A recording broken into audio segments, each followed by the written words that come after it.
Hi, we're live, and this is match week two, and I'm with my very good friend here, Mr. Kelvin. What is your take so far on the EPL? It's looking like a blockbuster, by the way.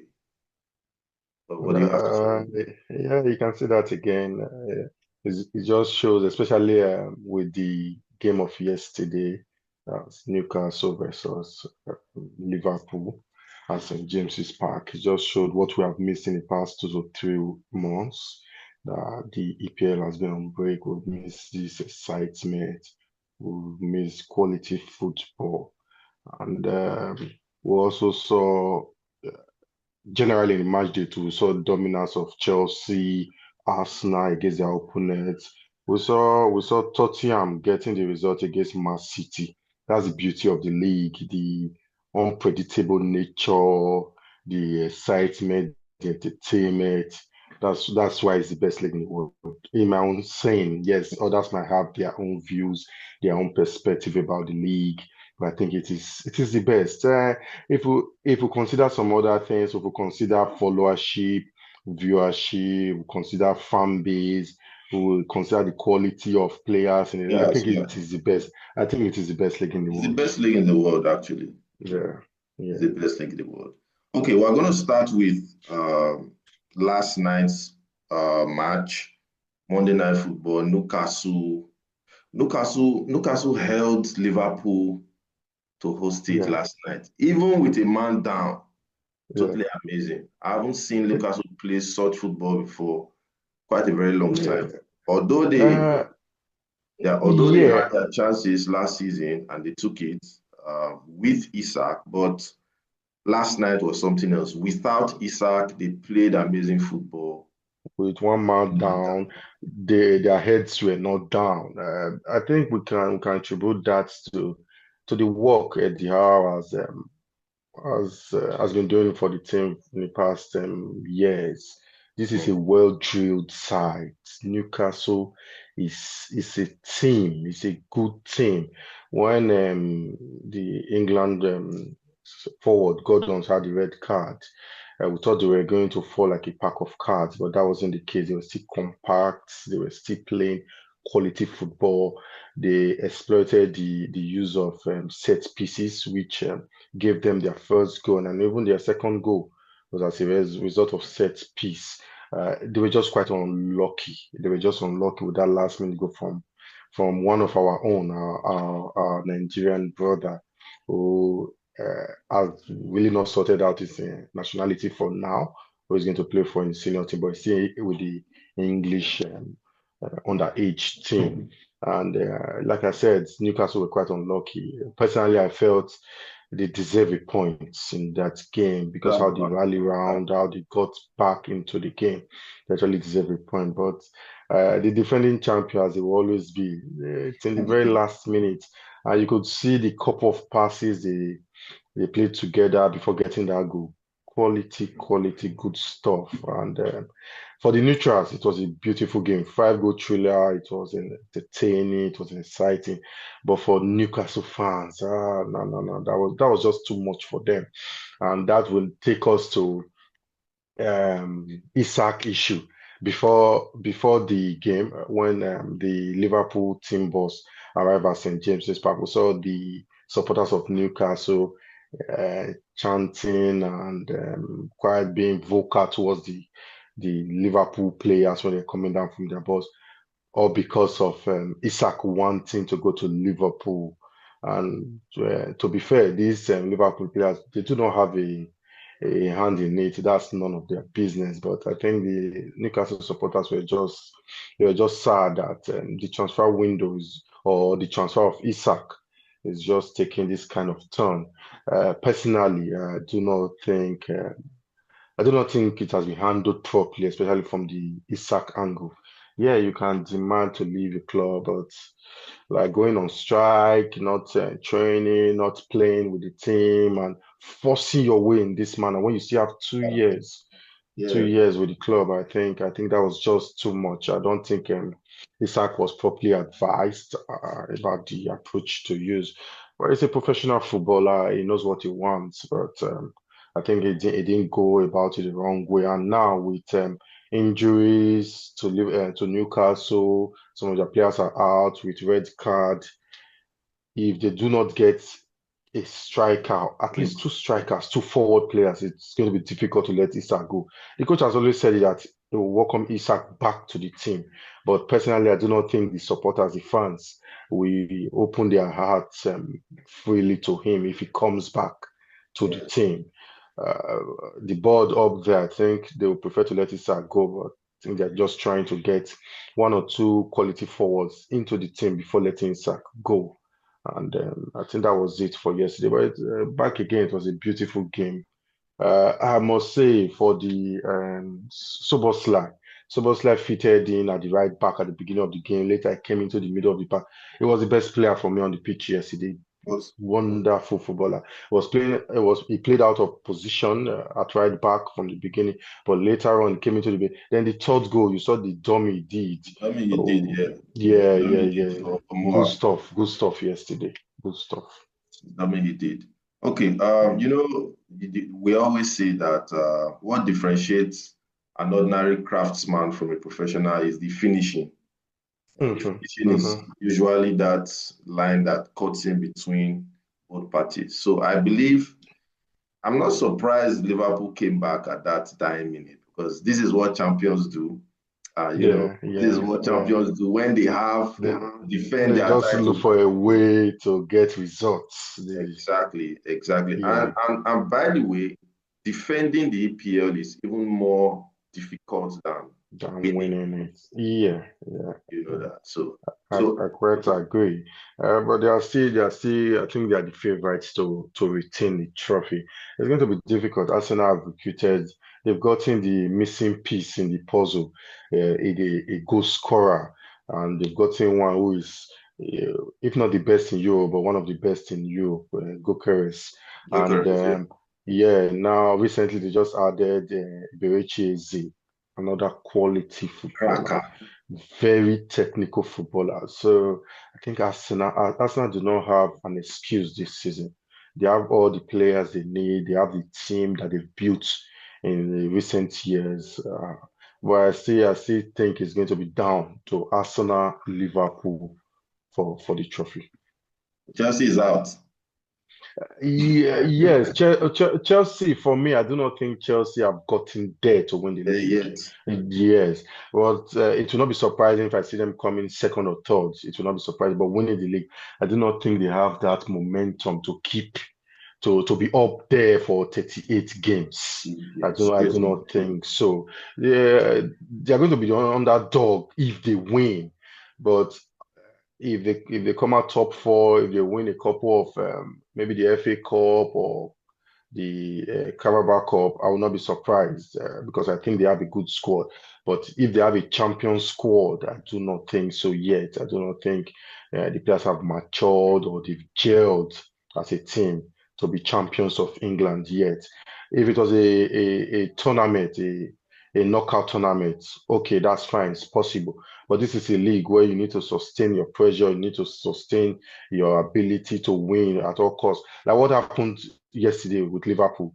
I do not think if it was Chelsea, they could have been able to win. Come back. Yeah, after yeah. So that's just the thin line between a champion Winning mentality. and yes, they grind out results by all means in whatever manner.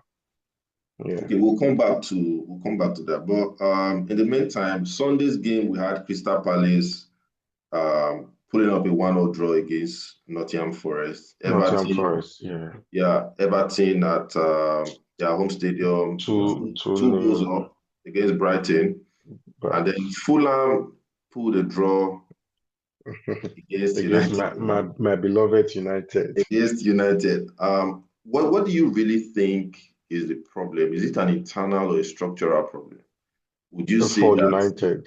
yeah, for United, would you say that I think following it's a general problem. If we look at how United started against Fulham, the intensity was high. The first 5 minutes, United could have gone two goals ahead or even more in the first 10 minutes. We saw that intensity, but later it faded off. I can't say it's fatigue. This is a team that is just coming from a from break, from preseason. They've not had competitive football in the last few months. So you can't say it's fatigue. But what I saw, I saw the quality of Cunha in the first few minutes. Beautiful ball. But they were not able to sustain this. Later on, they allowed who I'm getting to the game. So Iwobi dictating the pace of the game. Iwobi was the it was undoubtedly the man of the match, which he won, and he deserved it because he dictated the pace of the game. And I think it's still a structural problem. We saw the midfield, especially from the Man United midfield, they were not in control. At some point, they pressed in packs. Later on, they pressed individually, and that just showing consistency in how they play. You can't be inconsistent in that manner. If you are pressing in packs, it should remain like that from the beginning to the end of the game. You don't expect we don't it's not proper saying Bruno jumping out from the arrangement to press while others will sit back. When one is going, everyone should push forward. And I think they still have the problem of the pairings at the middle of the park, Bruno and Casemiro. That just shows Amorim still needs a midfielder. You saw when he took out Casemiro from the game. Yeah, he took out Casemiro and brought in. I forgot who he brought in, but he brought Mount to the midfield with Bruno because he didn't have confidence in Ugarte initially. They have confidence in Manu. Yes, that's not Manu's natural position, but obviously he didn't have confidence in Ugarte to come in at that point. So that was the problem. Even when Ugarte came in later on in the game, it was not up there. So I think it's still a structured thing. Man United need a quality midfielder, even a goalkeeper. I still think they need a goalkeeper. They're in Belgium, yeah, to sign a goalkeeper, but I still think if you are getting a goalkeeper that you are certain it won't displace Onana from day one, why are you going to get a goalkeeper? You want competition between Onana and the goalkeeper, then it means Onana has a chance. But if you are going to get a quality goalkeeper and you're telling me that's your number one goalkeeper, then I know you're serious. Going to Belgium to get a goalkeeper and say, oh, it's going to be competition to Onana or to the Turkish goalkeeper that kept that day. For me, I think that's not good enough. Then I still think Amorim's substitution that day, let me go back to that substitution of Casemiro and putting him out in midfield with Bruno. It just shows that, oh, it's telling the board, I still need my midfielder. I still need a midfielder in this summer. And Baleba, we saw him being taken off at halftime against Everton. We don't know what that was for and all that. So I think Man United's problem is how they play and how the coach wants them to play. And also I have a little concern about how the coach play. You are Man United. Yes, you are not up there anymore, but there's still this element of a big team in you. You are playing 1-1. 10 minutes to go. Some of these coaches that have been the best coaches in the world, like Mourinho in his prime, you are playing a back five. Yeah, it says it's a back three and two wing backs. For me, that's a back five, definitely. Why not take off? Yeah, take off Dogo. Dogo. Yeah, it's a promising young lad, but when it comes to the third half of the pitch, I don't think it's that productive. Crosses are not so excellent. Take away Dogo, play Shaw out wide on the left wing, play with four defenders for 10 minutes to go. Try to rejink your formation. Don't I think it's quite too rigid with his Rigid, very rigid, very rigid. yeah. You need a goal. Take off one defender, put a center forward, That's all. put a Yeah. center, bring Obi or whoever or Zexin or you want to bring a center forward to play there, to put more pressure on the defenders there. But he will go and take off one defender and bring in Maguire, hoping that Maguire miraculously get a goal from a header. I think that's just too rigid in his approach. And for the captain on the day, uh, I think we've complained about or we've made comments about his attitude His at attitude. times. I'm a big fan of Bruno because I think he's one of the best players in the world, one of the best midfielders in the world. If you look at his play, his stats, I think last season he had his 37 goal contribution in all. Yes, I do not think any midfielder in Europe had that contribution He had about, is it 19 goals and 17 assists or so, or 18 assists. Beautiful from a terrible Man United side. But if you look at his attitude most times, you wanted to play a penalty and the referee mistakenly hit you, but you were just crying, and that was uncalled for. And during the post-match press conference, said, "Oh, you expected the referee to apologize and all that. That actually displays you that you are as a professional footballer. You have a routine when you want to play penalty. Yeah, yeah, yeah. You might have those." Kind of routine, but I think it was just that was just too much. That was just too much, and him missing that penalty actually damper the enthusiasm of the team. Yeah, yeah, but it's still the very best we have. With rumors from even the fan base, say, oh, this is the best time to cash in on Bruno. The Saudi, they want to get him for about 80 to 100 million pounds. Oh, get the money. He's old. He's in his 30s. I do not think that is the right way to go. Bruno still has a lot to offer to that Man United team. He is a player that has been consistent for the past 4 to 5 years since he has been in that team. He has been the best player in that team. So I think the team can still go forward with Bruno. It's just they need someone quite athletic in that midfield to partner with Bruno. City Tottenham, that was actually the early kickoff on Saturday. Yeah. And Spurs have had a successful run at the Etihad a couple of years now. What do you think Pep Guardiola is actually doing wrongly against Spurs? And of course, Uh, Thomas Frank has just come in, amazing coach. I think he's putting in the right yeah. work. Yeah, yeah, Thomas Frank, a brilliant manager. We saw what he did with Brentford in the past few years. And for specifically for Man City, for Guardiola, I think he's struggling. He's struggling. He brought in a couple of players. He doesn't have a proper right back. Then if you look at the starting 11 or against Spurs, that lunchtime kickoff on Saturday. We saw Trafford starting in goal. We saw Luis at right back.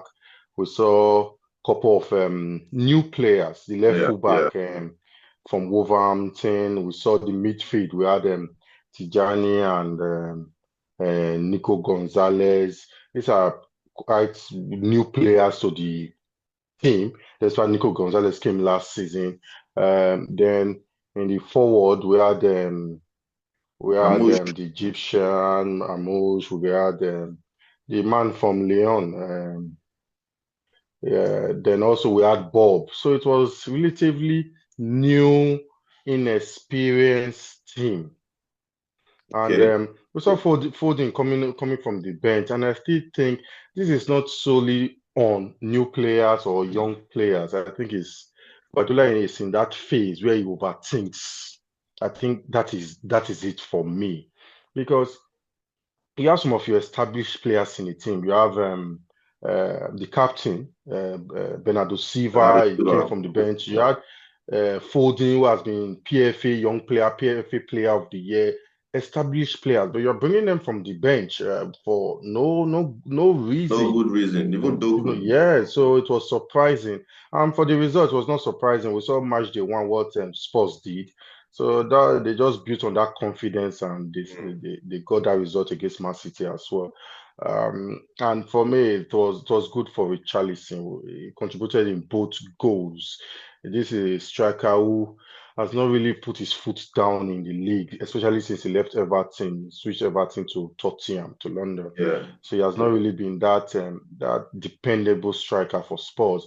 But this season, the 2 matches he has played, I think he has played well. He just got a call up again to the Brazil team for the upcoming international game. That's good for him. And then Kudus from West Ham. West Ham. Kudus has been quite impressive in the 2 games. So I think they actually deserve that win. They press so high. They press as a team, and that's what I spoke about in for Manchester United approach. You see, when Spurs were going at Man City, it was in Yeah. packs all Mm. the time. It was in packs. They were pressing City. Together. But United were not consistent with their own approach. Mm.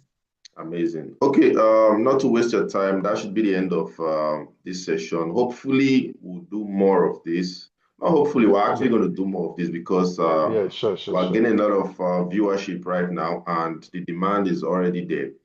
So, um, match weekday 3 is going to come up next week, and we'll be here Yeah, again yeah, this to weekend. give our own talks on all the happenings concerning the EPL and probably talk about other leagues. Spanish league is there, the Bundesliga is there, and we'll have our Yeah, talk most definitely. So thank you so much, Mr. Kelvin.